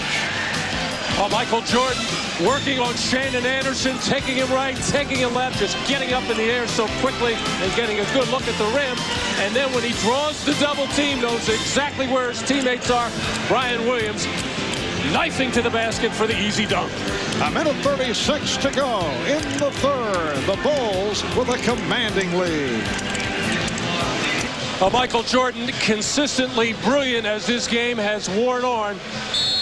Coming out very sharp from the beginning and now has found his jump shot. And that's trouble for Utah. Turns the corner and reverses beautifully. And the nifty pass to Brian Williams. And you look back at NBA history, the all-time leading scorer in NBA Finals play, Rick Barry, as you saw, followed by Michael Jordan, Jerry West, just over 30 a game, Bob Pettit, 28 and change. Hakeem Olajuwon at 27 and a half per game. So Michael Jordan is number 2 behind Rick Barry. Rick Rick played in 2 finals, 1967, 1975. Huge numbers for Barry. That's the kind of performance that Karl Malone needs to come up with, because this offense has completely disintegrated for the Utah Jazz. 72-54 Chicago. Minute 36 left in this third quarter. Let's check in with Jim Grant. All right, Marv, during that timeout, Jerry Sloan told his guys, at least now you're not playing with any fear. You're playing with some reckless abandon. You guys, I can live with your effort now. At least you're competing. Not too dissimilar to a speech that he gave against the Rockets in Game 6 when he said, hey, guys, they were down by 12. Go out and give it your best effort. Similar type of thing, and they came back and won. Marv? All right, Jim, you buy that, Bill? Are they still playing with fear? They don't seem to be as sharp as they have been. This is I think, by far the poorest game that the Jazz have played. Karl Malone now has 17, and it's Chicago with a 72-57 lead with a minute remaining in the third quarter.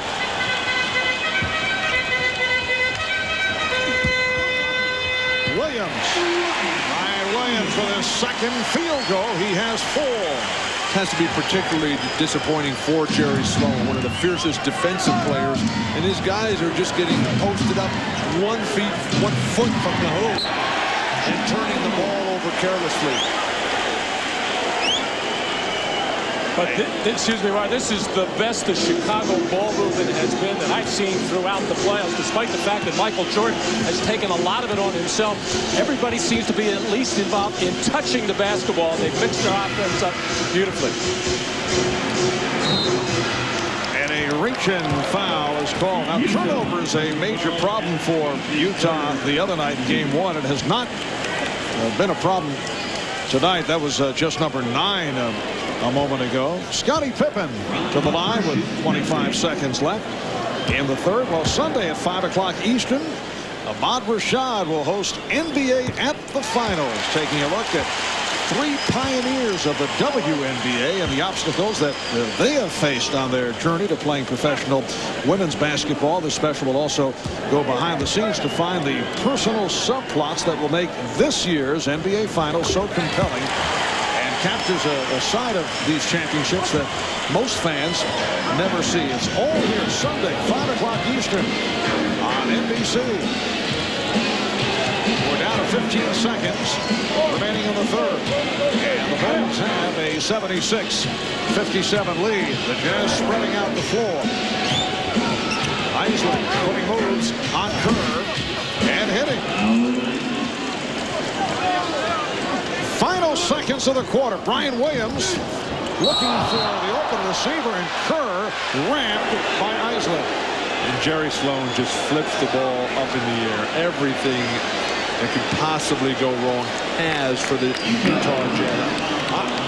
Isley, the only player who can say that, hey, I've really done anything out there tonight. Played extremely well in relief for John Stockton. But now he put Steve Kerr, just phenomenal shooter at the line. Down to 2 6/10 seconds remaining in the third quarter. Kerr at the line for the first time, one of the better free throw shooters in the NBA over the years.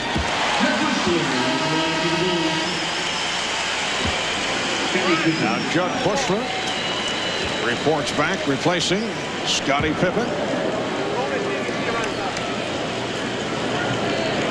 77-59 Chicago. The Bulls hoping to take a 2-0 lead in Game 3 Friday night in Salt Lake City. 9 o'clock Eastern time here on NBC. Game 4 Sunday in Utah at 7:30 Eastern time. And Malone flips it. Kerr on the intercept. Kerr fires. And that's the end of the third quarter. It's the Bulls 78 and the Jazz 59. The Bulls shoot 11 of 16 from the field in the third. We'll be back here in Chicago after these messages from your local station.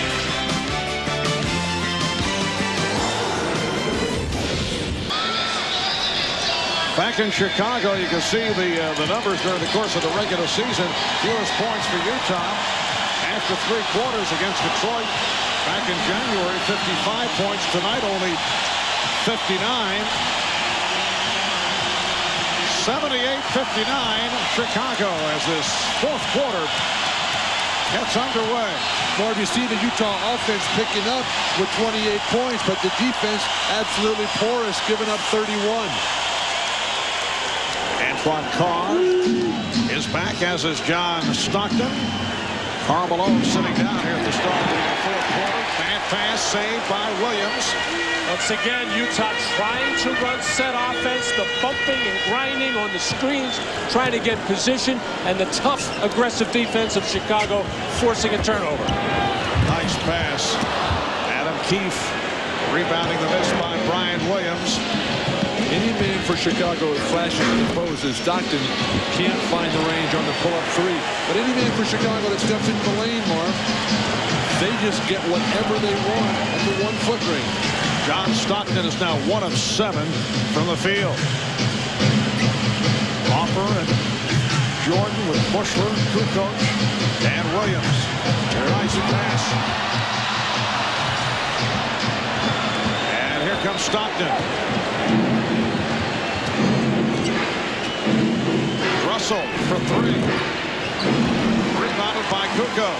Well, we talked earlier about the defensive strengths of the Bulls backcourt with the long arms. Those long arms also help in the passing. They're able to pass over the top of the shorter Utah players.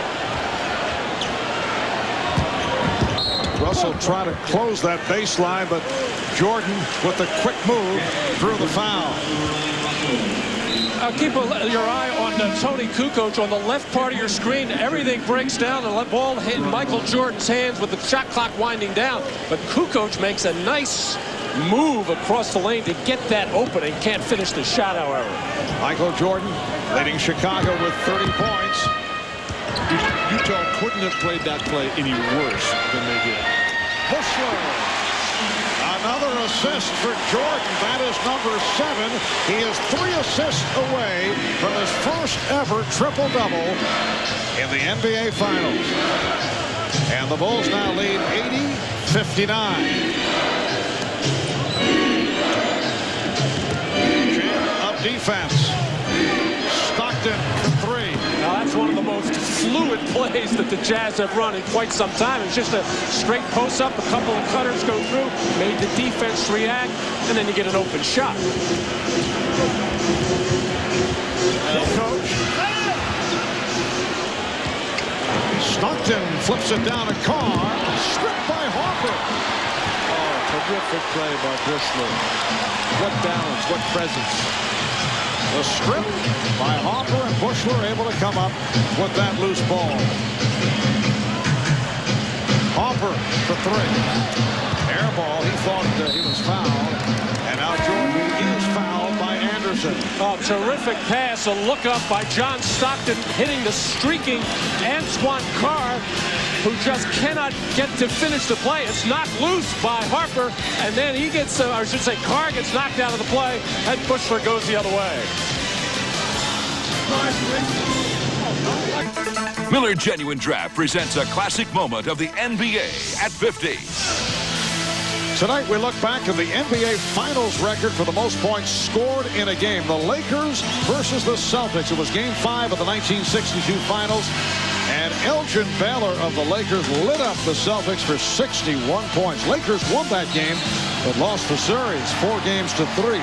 In recognition of this classic moment, the Miller Brewing Company will donate $1,000 to the Thurgood Marshall Scholarship Fund. Elgin Baylor, 61 points, the all-time leader, followed by that man, Michael Jordan, who had a 55-point game. And look at the Jordan rundown tonight. 30 points, 11 rebounds, 7 assists. That's what makes Michael Jordan so special. He is not by any stretch of the imagination a one-dimensional player. Maybe the best rebounder in the game, maybe the best defensive player in the game, maybe the best passer, maybe the best dribbler. Triple doubles and active playoff leaders. Michael Jordan trailing Scottie Pippen, but has never done it in the NBA Finals, and he is 3 assists away. 81-62, Chicago. Coming up on 9 minutes left in the fourth quarter. Hornacek having difficulty with Jordan. And then flips it to Malone. And the foul is called on Chicago. Holding foul. It is on Brian Williams. That is number 5. The poor shooting continues for the Jazz. Stockton, just 1 basket in each half. Karl Malone, just 2 baskets in the second half. One of the things that makes it so difficult, though, for the Jazz to get the ball inside to Karl Malone, they're fronting him, Chicago is, and then they're pressuring the ball so well, and they're so quick on the weak side. Malone. Whoa. Watch your face. Firing a brick. Now, for those of you who would like to continue with the NBA Finals, we will have a post-game special on CNBC. That'll be right after the game. The entire cast will recount the game with highlights and live press conference interviews.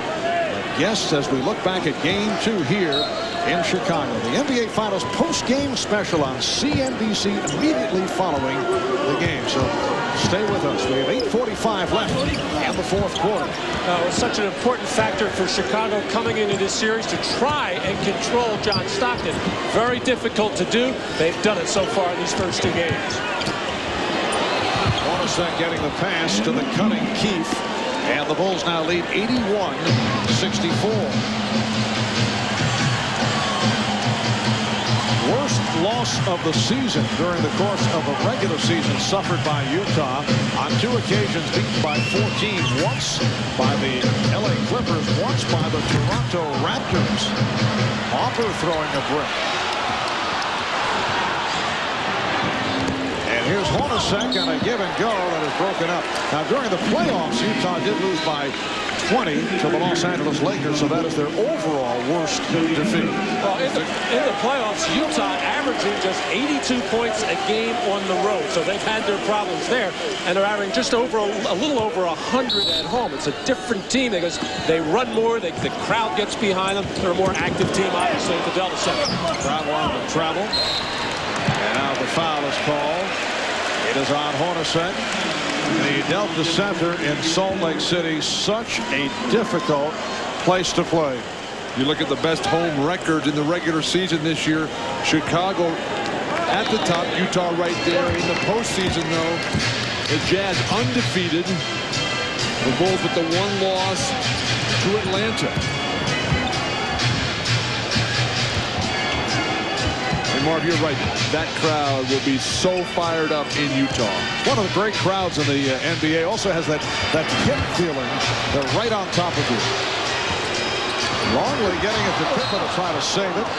And knocked out of bounds. Last touched by Anderson. And in Utah, in Salt Lake City, there is a slight altitude factor. Michael Jordan was telling Gene Siskel before the game, because Gene asked him, what do you think about it? He said, it usually bothers us the first time we go in there, but that's the only time they've ever gone in is one time. So we'll see what happens on Friday. Say altitude or altitude? Altitude. Oh, altitude. Altitude. Basket won't count. Foul on Anderson. And there is Gene Siskel. Always a source of Matt Guokas prior to games. Matt looking for movie passes. Right. I'll buy, big guy. Foul is called on Anderson. This is game 2 of the best of 7 NBA Finals Series. Game 1 Sunday night, won by Chicago, 84-82 on that dramatic jump shot by that man, Michael Jordan. Friday night, Salt Lake City, game 3, 9 o'clock Eastern time, right here on NBC. A look at the rest of the schedule. Game 3 on Friday, game 4 on Sunday. Marv, I really thought the Jazz would play a lot better ball game than they did tonight. They just came out flat. Karl missed some easy shots early. They never got into it. When Chicago did struggle, the Jazz couldn't capitalize, and the shooting woes continue. This has to be awfully disappointing. Malone with the tip, because he talked to the coaches after the first game, and they were not, obviously you don't like to lose on a last-second shot, but they were not disgusted because they felt they were correctable things they could adjust. Even talking about the turnovers, they felt there was a lot that they can certainly make adjustments, but they have not. The Bulls came out fast, and it's just been a very poor game for Utah here tonight. And as Jim Gray reported at the beginning, that this Utah team has responded magnificently to adversity all year long. They're just going to have to totally regroup and come out with a rededicated focus. Jordan, Harper on the break. And Harper goes all the way. So the Bulls lead it 87-66. But a loss is a loss. And, you know, there are no trends. Every game is different. Everything. Look at Scottie Pippen tonight. He's out there. He's playing. Nowhere near the tremendous performance he put on game 1. It wasn't needed because Michael Jordan is just having a gem. And every game is different. You take the win, you take the loss, you move on, you prepare for that next game. Hornacek fires one up. And hits. Jeff Hornacek with a two-pointer.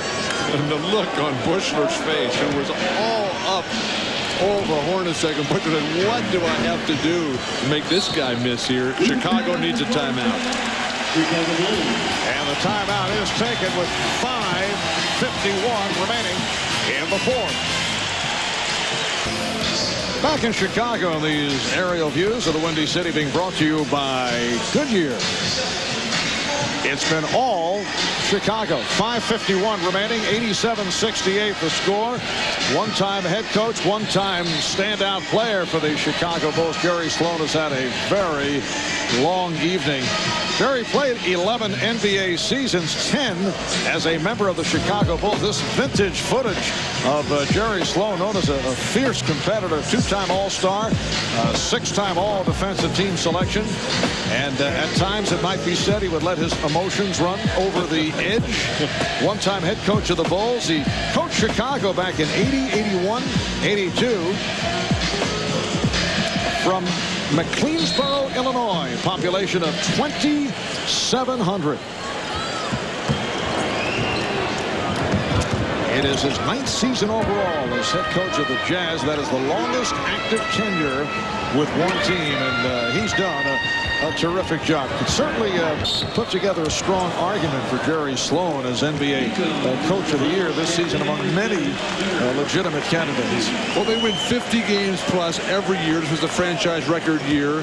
They conduct themselves on and off the court perfectly. They play a beautiful style of basketball, and every year the team seems to get better and better, adding more pieces to the puzzle. I was fortunate enough to play with Jerry Sloan for 3 years here in Chicago. A great teammate, one of the best help defenders that I ever played with, and he certainly had to help me quite a bit.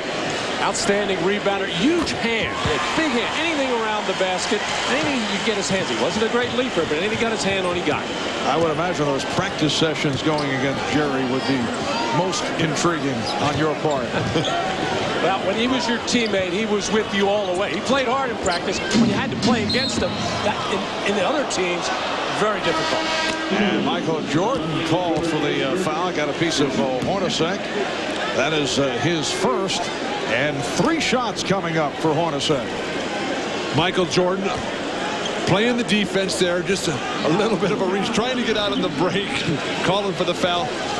I did have the privilege of playing against Jerry Sloan. I still have scars, physical but mostly emotional. Jerry Sloan took over in Utah 17 games into the 88-89 season, taking over from Frank Layden, one of only 2 Chicago Bulls to have his uniform number retired here in Chicago. The other is Bob Love. Now to 5:20 remaining in the 4th quarter. And the Bulls lead 89-70.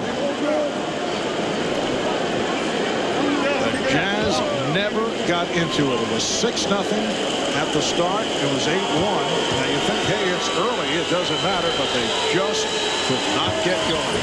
Chicago leading all the way. Chicago went through a drought period and then snapped out of it. Utah went through several periods where they were not able to score. Never did snap out of it. And Utah has been such a sharp team from the outset in virtually every game this playoff run for them. Now the Jazz sticking with their regulars, trying to find that rhythm. Interesting to see how long Sloan stays with these guys. 2 stars have not been able to do it. Karl Malone and coming up short. John Stockton has not played well. Everything on Karl at the front of the rim. Well, he has developed a habit, and it's become his shot where he doesn't really turn and square up and face the basket. It's kind of a half turn. He's had some success with it. It has looked terrible so far in these first 2 games. Malone is now 6 of 20, 19 points. Stockton with 12 points, 6 assists. That's it. And a foul is called. Foul on the Jazz. Foul on Malone. That's his second. And Jordan to the line. The Jazz scoring tonight, just atrocious. One of the top scoring teams in the regular season. On the road, it has not been very successful. And Jerry Sloan talking about, we got to run harder, we got to put more points on the board. It's just not happening. And Utah, a very good road team during the regular season at 26 and 15. Matt, you were talking earlier about the Karl Malone shot and the footwork. But great defensive players, great defensive teams like Jordan and the Bulls, they work nonstop on making other players use bad footwork. That's something that the Bulls have done as they continue to pick apart. Jordan getting closer and closer to that triple-double. That's assist number 9. He is 1 assist away from a triple-double. His first in NBA Finals play. Anderson able to hit. Anderson with only his second field goal. 91-76. 3:35 remaining in the 4th. Chicago Bulls on their way to taking a 2-0 lead. That would have been assist number 10. Scotty, Michael's telling Pippen, hey, will you please make a layup? Russell. And the Bulls now lead 91-79. The only question is, will Michael Jordan be able to get his triple-double? That time he's fouled. Well, Scotty just handed the ball off to Michael Jordan and ran by and said, don't worry, I'll make the next one. Try it again. This was a perfect pass, and for some reason, Scottie Pippen just squeezed it out of there. He's back there saying, hey, you guard him. I got this guy. He's not worried about it. But the Bulls are probably the best team in basketball in terms of spreading the floor and making teams chase them once they've got this lead. And then they just pick you apart with those big guards passing over the top to big men flashing at the hoop. Jordan's supreme tonight. 37 for Jordan. And the Bulls lead 93-79 with 3 minutes remaining in the fourth quarter. Stockton. This is all cosmetic. When you look on the box score tomorrow, you'll see John Stockton with 14 points, but unable to do it in the early going. Jordan lost the dribble, and that will be a jump ball. Malone and Hoffer will go on the toss. Timeout has been called with 2:42 remaining in this fourth quarter. Michael Jordan and Scottie Pippen playing two-man basketball here. That missed assist. Michael looking over at him and said, what is wrong? I can't believe that. Well, Michael Jordan with 37 points. Chicago up 93-81. 11 of 20 from the field for Michael Jordan. Scottie Pippen with 10 points. Karl Malone has not done it. Only 6 of 20 shooting. John Stockton, 4 of 12. For Michael Jordan, one of his best performances in the NBA Finals. Overall best, that 55-point game back in June of '93 against Phoenix. And he's gunning for a triple-double, trying to become only the 14th player in NBA Finals history to collect a triple-double. The last to do it, Charles Barkley of the Phoenix Suns against the Chicago Bulls back in 1993. Magic Johnson has done it 8 times. Bob Cousy twice.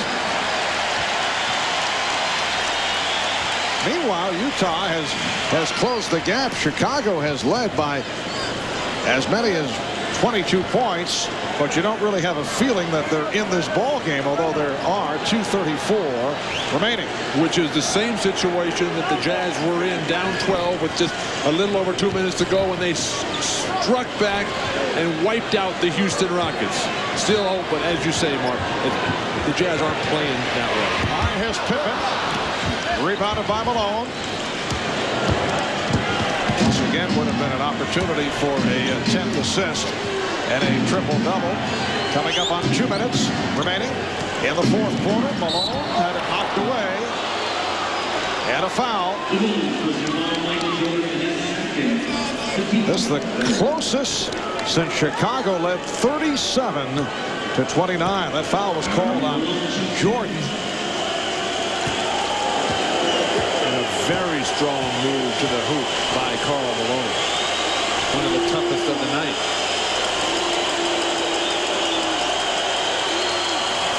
Well, Malone is now 8 of 11 at the line. And you can see a look of frustration on the face of Michael Jordan right now. He's looking down at the bench, looking what Phil Jackson wants to call. And whether or not it's the triple-double or he's very unhappy with the way his ball club is finishing up, it's a little hard to tell, but he's not happy. But Malone misses on the second. So the Bulls lead by 11 with just under 2 minutes remaining in the fourth. Very small lineup here for Chicago.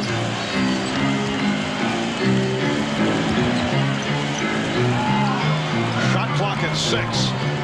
Rodman's pass picked off. A lazy pass thrown. And here comes Stockton. Hornacek for 3. And the Jazz very much alive. They are within 8 points with a minute and a half to go. Need to play very smart here for the Jazz. Force fadeaways, force casual plays by the Bulls. Here's Pippen. He thought he was fouled. No call. And last touch by Utah. It will be Chicago ball with a minute 16 remaining. Utah has outscored Chicago 26-15 in the fourth quarter. Again, they double up on Jordan. And a foul. The Jazz over the limit, so Jordan to the line. Hornacek is fouled out. Well, that takes another offensive player away from Utah and a three-point threat. And if all of this is happening to Chicago in order to get Michael Jordan a triple-double, that's absolutely ridiculous. You're playing in the finals, you just get the win. I think the Bulls would be much better served if they took care of this ballgame and got Michael Jordan and Scottie Pippen on the bench, get them some rest, rather than worrying about triple-doubles, if in fact that's what they're doing. Getting him on the bench, this game's still in doubt. No, I'm saying as the game was winding down, just take care of the game and not worry about statistics. Michael Jordan, 14 of 19 at the line. Jeff Hornacek fouled out, played 31 minutes, scored 19 points. 1:11 remaining.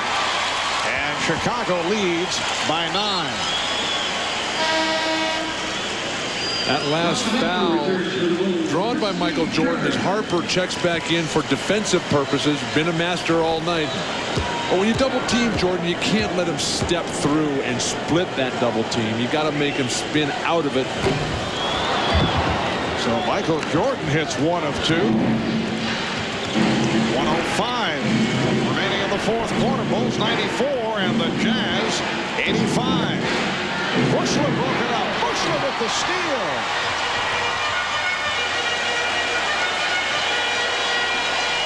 Down to 50 seconds.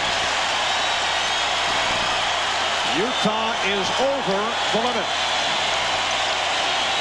Shot clock at 7. Pippen for 3. Busted 3. Jordan with the steal. So back-to-back turnovers by Stockton. Down to 25 seconds. And Jordan running it down. Bulls do have timeouts remaining, as did Utah. A poor shooting fourth quarter by Chicago, 4 of 17. Dennis Rodman. And the Bulls now lead 97-85. That was a 3 for Rodman. Final seconds. The Chicago Bulls have defeated the Utah Jazz 97-85. The Bulls had the big lead most of the way. They led by as many as 22. Michael Jordan falls an assist shy of a triple-double. But Michael Jordan with another magnificent performance. 38 points, 13 rebounds, and 9 assists. And he's with Ahmad Rashad. Ahmad? All right, thanks, Marv. Michael, were you aware that how close you were to a triple-double during the last part of that game?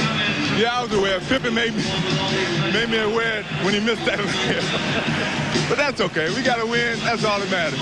What was the difference in game 1 and game 2? It seemed like you guys came out very much prepared, and they really, were you disappointed in the effort that they had? Well, we came out on the heels of what we did last game. And we were ready to take any adjustments that they made. They really didn't make the adjustments that we anticipated, so we basically stayed in the same focus that we did in the first game. And, you know, right out from the beginning, right to the end of the game, we just maintained our defensive pressure, operated, moved the ball around, got some good shots. You told me earlier, a couple weeks ago, that was defense that wins championships, and you guys showed that tonight. Yeah, we did tonight, but we know we're going into Utah, and they play well at home. The crowd's going to be real loud. These are countrymen pros. You talk about Stockton and Malone, they're going to be ready to play. All right, Michael, congratulations on a great game. We will see you on Friday. Thank you. All right, let's go over to Jim Gray. Let's go back to Marv Albert. All right, thanks, Ahmad. As Michael points out, Salt Lake City, always a difficult place to play. 2-0 is the top.